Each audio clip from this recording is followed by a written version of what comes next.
नमस्कार दोस्तों, आपका स्वागत है यूट्यूब चैनल एसके टेक्नीशियन पर। यूपी स्कॉलरशिप में एक जो है कि नई अपडेट जो है कि कल से जो है कि आप लोग को अपने लॉगिन पर देखने को मिल रही है। तो उसको लेकर जो है कि एक बहुत बड़ा डाउट निकल कर आ गया है, क्योंकि इस बार ये सब नई चीज़ें हो रही हैं। ओटीआर भी पहली बार किया गया है, ओटीआर से रिलेटेड चीज़ें पहली बार की गई हैं।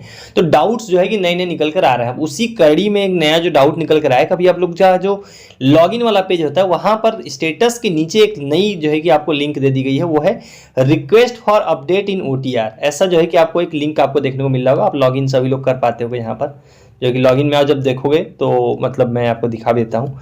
तो मैंने खैर ओपन कर रखा था, आई थिंक बंद कर दिया मैंने उसको। तो लॉगिन में सिंपल आप जब लॉगिन करते हो, जैसे इस तरीके का पेज, ये आप सभी लोग जानते हो मैं किस पेज की बात कर रहा हूँ। आप लॉगिन करते हो, यहाँ पर आप नीचे अगर आप स्टेटस देखने जाते हो तो आप इस चेक करना स्टेटस पर क्लिक करके स्टेटस देखते हो। उसी के जस्ट नीचे एक यहाँ पर एक ऑप्शन आपके लिए खोल दिया गया, request for update in OTR. अब क्योंकि इसके बारे में किसी को पता नहीं है, ये पहली बार ऐसा हुआ है, तो आखिर में इसका क्या मीनिंग है, आपको करना है नहीं करना है, वो इस वीडियो के अंदर मैं आपको पूरा जो है कि डाउट क्लियर करूंगा। तो वीडियो को लाइक कर देना।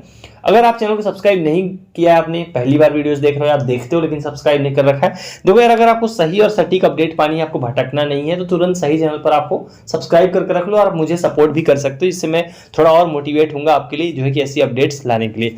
तो चलिए लाइन से बात करते हैं। आखिर में जो ये आपके लिए जो ये ऑप्शन आया है, request for update in OTR, इसका क्या मीनिंग है और इसको आपको करना है या नहीं करना है। देखो, सबसे पहली बात कि ऑप्शन क्या है। देखो, इसका कोई नोटिस में जो है कि इस ऑप्शन के बारे में ऐसा कुछ लिखा नहीं गया है, ना तो अभी कोई न्यूज आ रखी है। मतलब ये मैं दो चीजें इसलिए बता दे रहा हूँ स्टार्टिंग में, जिससे आपको चीजें पता रहे कि ऑफिशियल ना तो कोई नोटिस में कुछ आया है, ना ही ऑफिशियल न्यूज में अभी, मतलब आप कोई भी न्यूज आप मीडिया देखोगे ना तो किसी टाइप का नोटिस कहीं पे आपको देखने को मिलेगा, ना यूपी स्कॉलरशिप वेबसाइट पर देखने को मिलेगा, ना तो पहले का जो टाइम टेबल जारी हुआ उसमें लिखा हुआ है इस बारे में कहीं, ना ही न्यूज में आया है।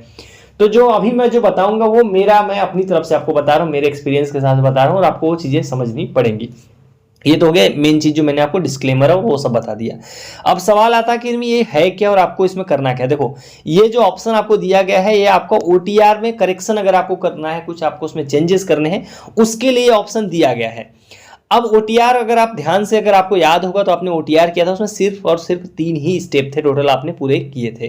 3 स्टेप थे। वो 3 स्टेप कौन कौन से थे मैं एक बार आपको यहाँ पर याद दिलाता हूँ, जिससे आपको चीजें क्लियर हो जाएंगी। तो देखो, 3 स्टेप आपने कौन कौन से किए थे, मैं थोड़ा सा खाली जगह जहाँ यहाँ पर आपको समझाता हूँ। तो देखो, 3 आपने स्टेप किए थे। सबसे पहले नंबर पर सिर्फ और सिर्फ आपने जो है कि अपना आधार में जो आपका मोबाइल नंबर है, वो अटैच मोबाइल नंबर आपने उसमें डाला था, तो आपका पहला स्टेप उससे क्लियर हो गया था। सिर्फ और सिर्फ उसमें आपको क्या देना था, आपको मोबाइल नंबर देना था। ये हो गई हमारी पहली चीज। और वो भी कौन सा मोबाइल नंबर, आधार में जो आपका लिंक है आपने वो भरा था, तो आपका ओटीआर का पहला स्टेप। तो अगर आप ओटीआर में कुछ चेंज करना चाहते हो तो ये वाला ऑप्शन आप चेंज नहीं कर पाओगे। मतलब आप मोबाइल नंबर, क्योंकि आधार से लिंक मोबाइल नंबर ही चाहिए होता है पेमेंट करने के लिए, तो ये चीज में आप अपडेट नहीं कर पाओगे। पहली चीज हो गई, क्योंकि इसमें आप अपडेट भी नहीं करना चाहोगे। दूसरा स्टेज जो था उसमें सिर्फ और सिर्फ आपको जो है कि अपना जो है कि उसमें भी सेम इसी तरीके से था, आपके नंबर के आधार पर, आपका आधार नंबर के हिसाब से आपका जो भी डिटेल्स था वो आ गई थी और उसको आपने वेरीफाई किया था। तो सेकेंड नंबर में जो आपने स्टेप ओटीआर में पूरा किया था, उसमें भी आप कोई चेंज नहीं कर सकते हो। तो दूसरा वाला जो स्टेप था उसमें भी आप कोई चेंज नहीं कर सकते हो। अब तीसरे नंबर पर आपने फिल करा था अपने फादर का नाम और अपनी मदर का नेम, ये 2 चीजें आपने फिल करी थी। तो जो ये ऑप्शन दिया गया, अगर आपको इसमें कोई चेंज करना, वही आप चेंज कर सकते हो। मतलब मम्मी के नाम में, पापा के नाम में अगर आपसे कुछ गड़बड़ हो रखी है, वो चीज अगर आपको करनी है तो वो आप कर सकते हो, क्योंकि ओटीआर में बाकी के जो ऑप्शन दोनों थे वो दोनों में आप कोई चेंज नहीं कर पाओगे। ये मैं आपको इसलिए समझा रहा हूं कि आपको पता होना चाहिए, अगर आप उस लिंक पे क्लिक करते हो तो आपको क्या ऑप्शन मिलेगा, क्या चेंज कर पाओगे, इससे आपको कॉन्टेक्स्ट रहेगा कि आपको करना है या नहीं करना है। ये तो हो गया कि आप क्या कर सकते हो। अब सवाल ये आता है आपको करना है या नहीं करना। देखो, अगर आपको ओटीआर में आपका सब कुछ सही है तो आपको ये लिंक टच भी नहीं करनी चाहिए मेरे हिसाब से। मैं इसलिए बोल रहा हूँ, देखो ये पहली बार ऑप्शन आया है, इसका क्या होगा कोई पता नहीं। मान लो आपने इस लिंक पर क्लिक कर दिया, आपके लिए दोबारा से फिर बहुत चीजें प्रोसेस होने लगेंगी, क्योंकि आप में से मैक्सिमम लोगों के फॉर्म अभी फॉरवर्ड भी हो चुके हैं। तो मैं बिल्कुल एडवाइस नहीं करूंगा कि आप इस लिंक पर अभी क्लिक करो, क्योंकि इसका भी उतना क्लियर नहीं है। आप अपने कॉलेज में पता कर सकते हो, लेकिन हालांकि कॉलेज वालों को भी इस बारे में कोई अपडेट नहीं है। जो मेरी रिकमेंडेशन है, जो मेरी आपको सलाह है कि आपको इस लिंक को भी टच नहीं करना चाहिए। आप इस लिंक को बिल्कुल भी टच मत करो, इसको ऐसे का ऐसे रहने दो, क्योंकि ओटीआर में आपको ऐसा कुछ भी नहीं था जिसको आपको चेंज करने की जरूरत है। तो इस लिंक को भी आप ऐसे ही मत टच करो इसको। देखो, अगर आप जैसे इस लिंक पर टैप कर दोगे, टच कर दोगे, उसके बाद आपका क्या होगा वो जो है कि इसकी कोई गारंटी नहीं है। क्या होता है कि हो सकता है कि आपका फॉर्म आपको दोबारा से भरना पड़ जाए, कुछ भी हो सकता है आपको दोबारा फॉर्म सबमिट करना पड़े, फॉरवर्ड कराना पड़े, या मतलब किसी भी लफड़े में आप पढ़ सकते हो। तो उससे अच्छा है कि आप वैसी किसी चीज में पढ़ने से अच्छा है कि इस लिंक को भी आप टच मत करो, क्योंकि आपको जो है कि ओटीआर, देखो मैंने आपको ओटीआर का पूरा याद करा दिया, आपको याद भी आ गया कि हाँ मैं सही बोल रहा हूँ कि हाँ ओटीआर में तुमने यही चीजें करी थी। उन चीजों में से पहले और दूसरे नंबर पे जो चीज थी उसमें आप कोई चेंज वैसे भी नहीं कर सकते हो, क्योंकि आधार नंबर, आधार से लिंक मोबाइल नंबर था, तो उनमें आप वैसे भी चेंज नहीं कर सकते हो। इन केस आपका मोबाइल नंबर चेंज हो गया आधार से रिलेटेड, तो हो सकता है कि आप उसको चेंज कर सकते हो, लेकिन वो भी कम लोग ही होंगे ऐसे जिनका कोई क्रिटिकल केस होगा, लेकिन मोस्टली लोगों का उसके वो ऐसा केस कुछ नहीं होगा।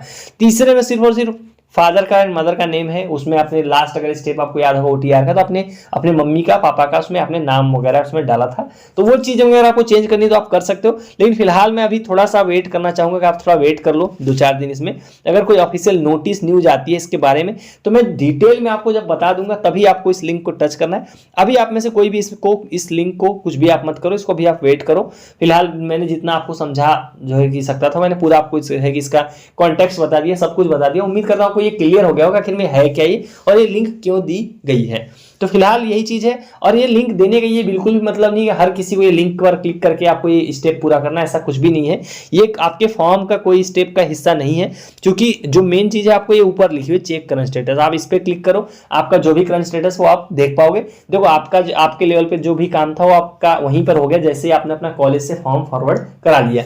कॉलेज से फॉर्म फॉरवर्ड का मतलब होता है कि आपका फॉर्म अगले स्टेज पर जा चुका है, यानी कि पिछले स्टेज में ना आपका रोल, आपके कॉलेज का रोल ऑलरेडी खत्म हो चुका है। तो ऐसा कुछ भी करने से कोई फायदा है नहीं। अगर आप ऐसा कुछ करते हो तो दोबारा से वो सब स्टेप पीछे आएगा और आपको वापस से करना पड़ेगा। ये बेसिक अंडरस्टैंडिंग है। तो उम्मीद करता हूं आपको ये चीजें समझ में आ गई होंगी, आखिर में ये ऑप्शन क्या है, करना है नहीं करना है, वो मैंने आपको जो है कि पूरा सिनेरियो समझा दिया।